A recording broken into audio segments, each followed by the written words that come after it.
Today, this park in Hong Kong is a picture of perfect tranquility. Couples take walks, elders play chess, and water lilies float in the ponds. But just over 30 years ago, this exact footprint of land held a completely different reality. It was the Kowloon Walled City, the densest place on Earth, a multi-story labyrinth where 33,000 people lived squeezed into a single city block. A lawless anomaly ruled by triads, unlicensed dentists, and makeshift factories. When the government finally tore it down in 1993, they tried to erase it completely, but they failed. If you know exactly where to look, the dark, fascinating history of the Walled City is still written right here in the dirt. To understand why the Walled City became a lawless cyberpunk dystopia, we have to start with these: a pair of Qing Dynasty cannons sitting right in the center of the park. Most people think the Walled City was just a modern slum, but its story actually begins in the 1800s as a military fort.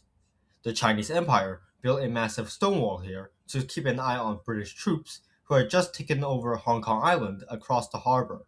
When Britain leased the new territories in 1898, China drew a straight line in the sand.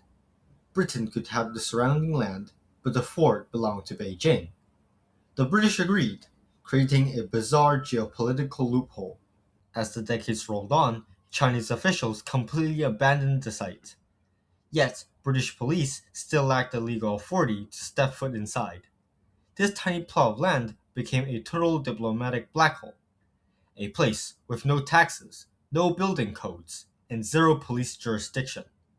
It was the ultimate vacuum, and the perfect breeding ground for total anarchy.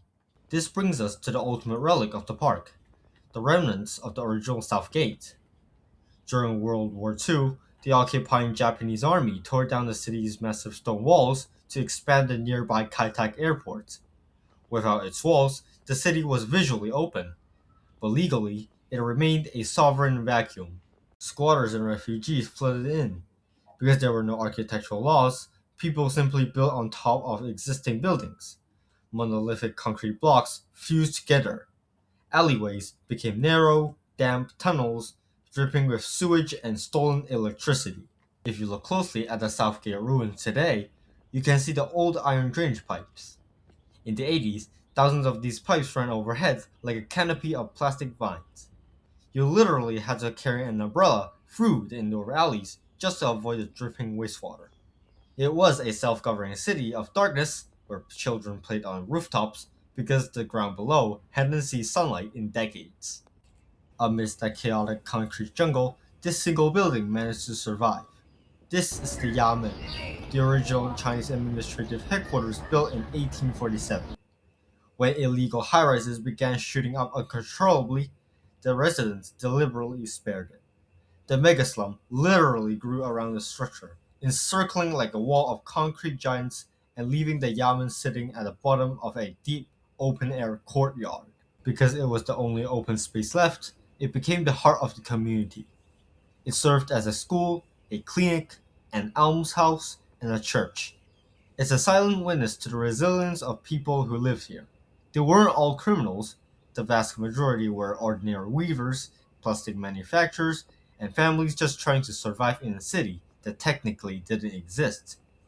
By 1993, both the British and Chinese governments decided the health and safety risks were too great. Evictions were handed out, payouts were made, and the demolition crews moved in.